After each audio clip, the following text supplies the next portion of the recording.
Chapter 9. The Mock Turtle's Story. "You can't think how glad I am to see you again, you dear old thing," said the Duchess as she tucked her arm affectionately into Alice's, and they walked off together. Alice was very glad to find her in such a pleasant temper, and thought to herself that perhaps it was only the pepper that had made her so savage when they met in the kitchen.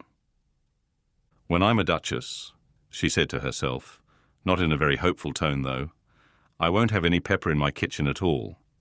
Soup does very well without. Maybe it's always pepper that makes people hot-tempered," she went on, very much pleased at having found out a new kind of rule.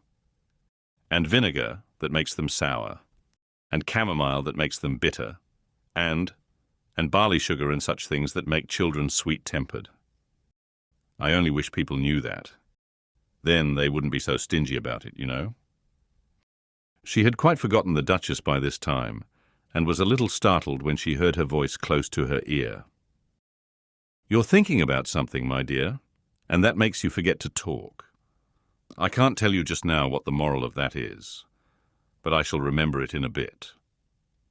"Perhaps it hasn't one," Alice ventured to remark.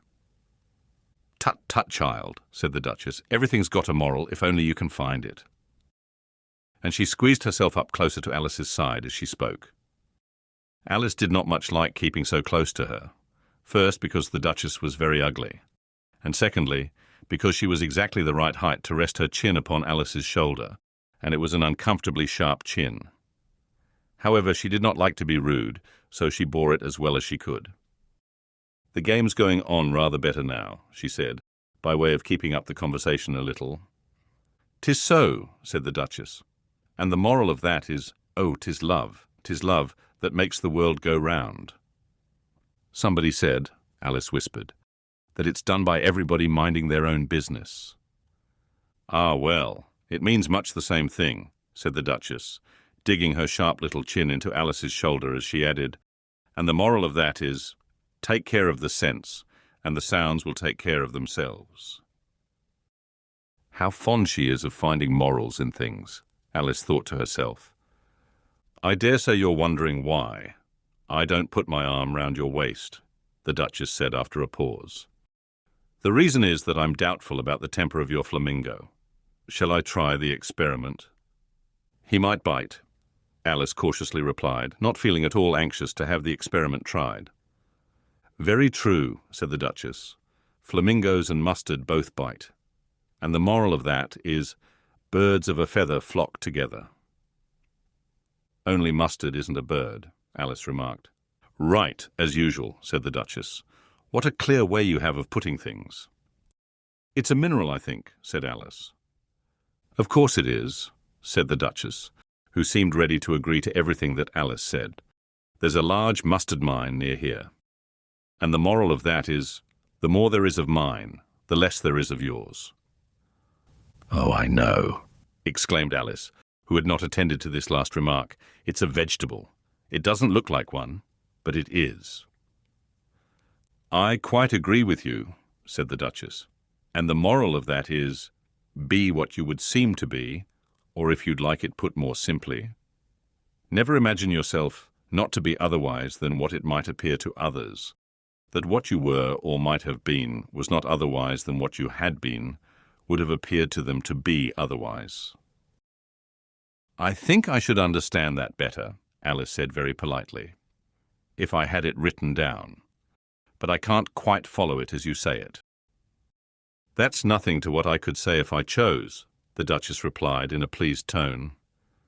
"Pray don't trouble yourself to say it any longer than that," said Alice. "Oh, don't talk about trouble," said the Duchess.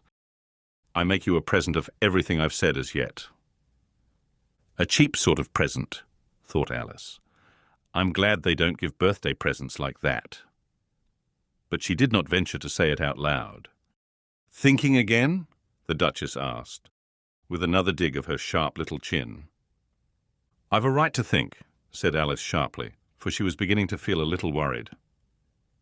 "Just about as much right," said the Duchess, "as pigs have to fly, and the But here, to Alice's great surprise, the Duchess's voice died away, even in the middle of her favourite word, moral, and the arm that was linked into hers began to tremble.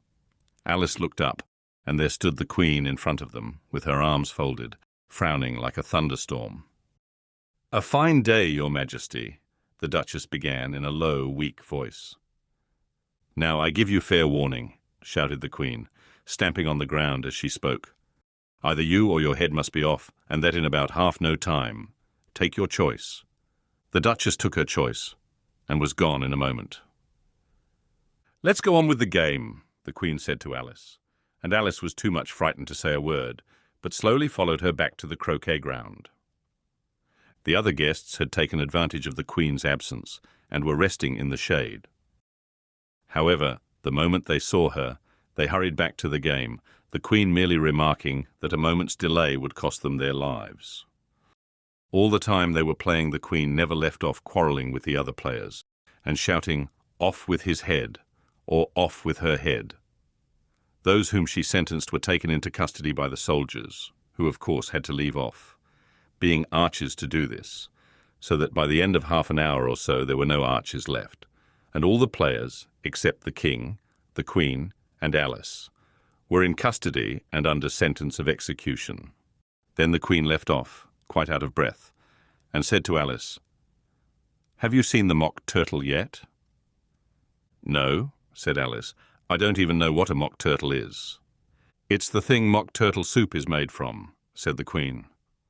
"I never saw one or heard of one," said Alice.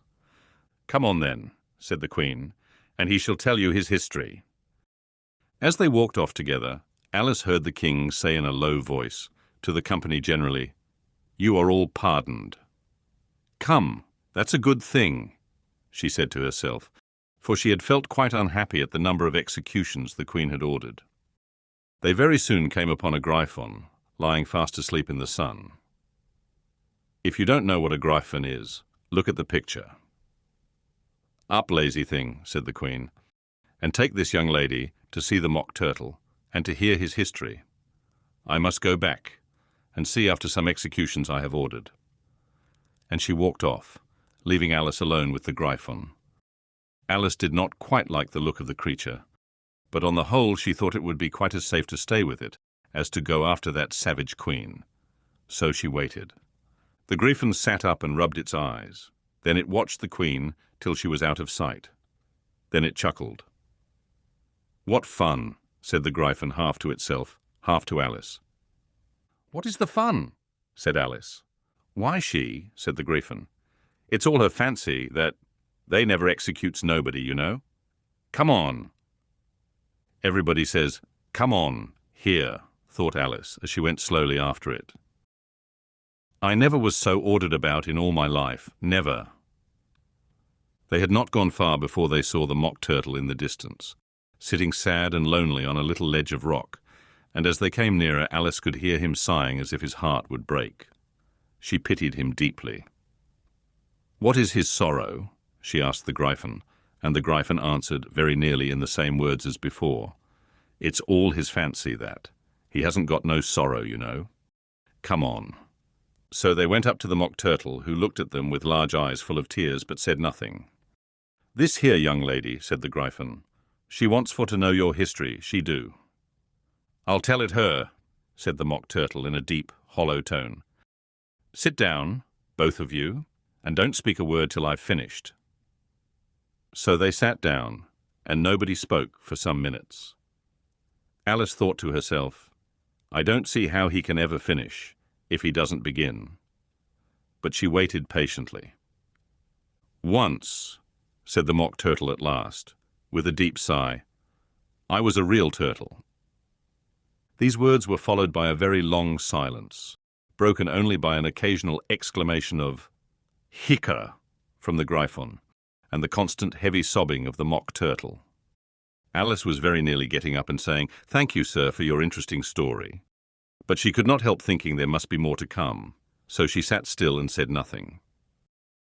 "When we were little," the mock turtle went on at last, more calmly, though still sobbing a little now and then, "we went to school in the sea. The master was an old turtle. We used to call him Tortoise."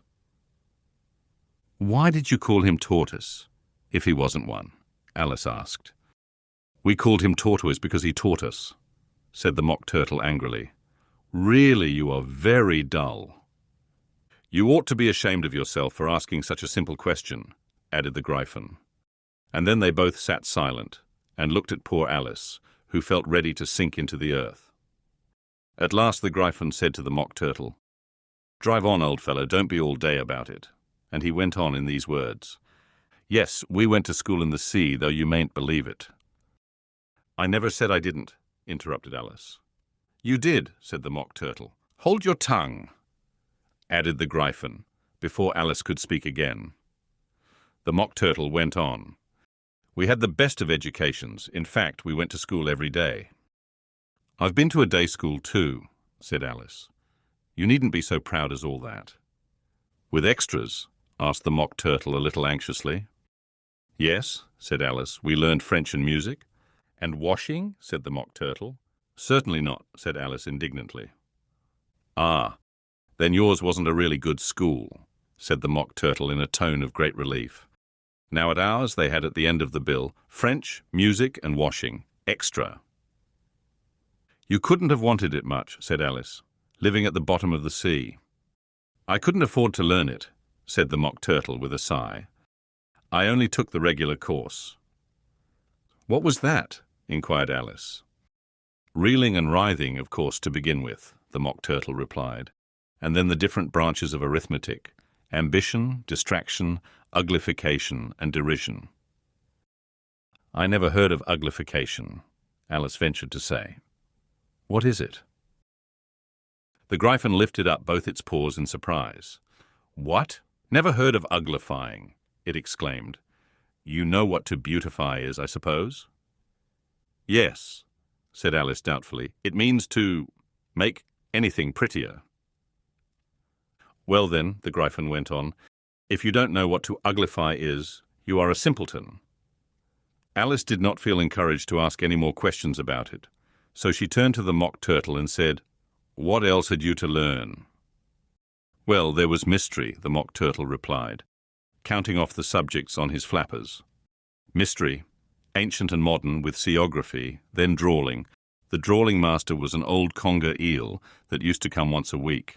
He taught us drawling, stretching, and fainting in coils. What was that like? Said Alice. Well, I can't show it you myself, the Mock Turtle said. I'm too stiff, and the Gryphon never learnt it. Hadn't time, said the Gryphon. I went to the classics master, though. He was an old crab, he was. I never went to him, the Mock Turtle said with a sigh.